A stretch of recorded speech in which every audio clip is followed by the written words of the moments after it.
You wouldn't think there was anything sinister about this pub, but when Mrs. Campbell Wilson and her husband took it a few weeks ago, they soon discovered that the cheery atmosphere of the bar wasn't the whole story. There may not have been anything to worry the customers, but Alec Wilson was soon convinced the place was haunted. They'd both lost so much sleep that Mrs. Wilson often dozed at the bar. She came to dread closing time, fearing what the ghost had in store that night.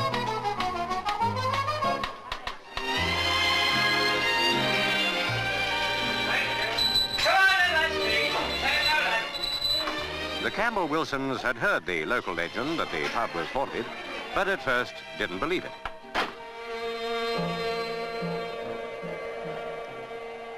Any churchyard looks ghostly at dead of night. This one seems to have ghostliness all its own. Perhaps because in the reign of Henry VII, some Amersham Protestants were burned at the stake, the way with heretics in those days, and there's been a spooky atmosphere ever since.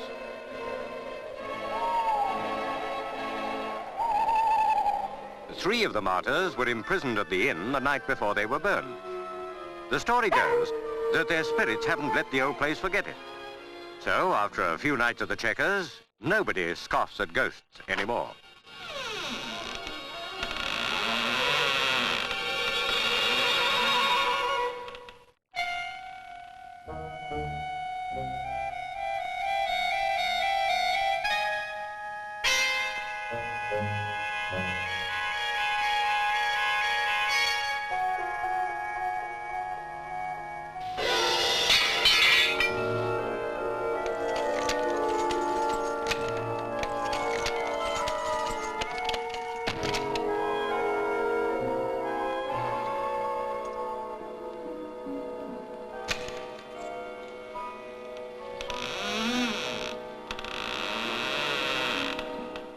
Brave men turn pale. The ghost turns on the ale. The Wilsons called in a well-known medium, Molly Moncrieff, to see if she could exorcise the unwanted spirits. Apparently, the average ghost is quite reasonable once you take the trouble to understand its point of view.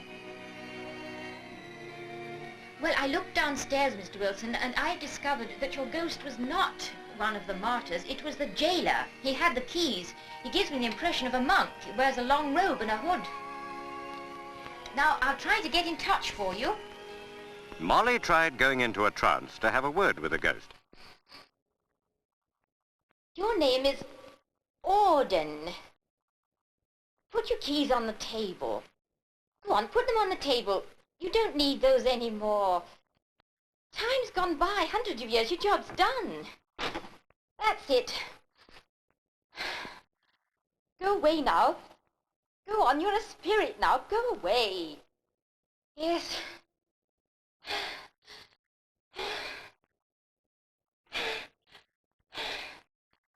Yes. Yes, that's all right now, Mr. Wilson. I don't think you'll be bothered anymore. It's gone. What a blessing to know that the only spirits left will be in bottles.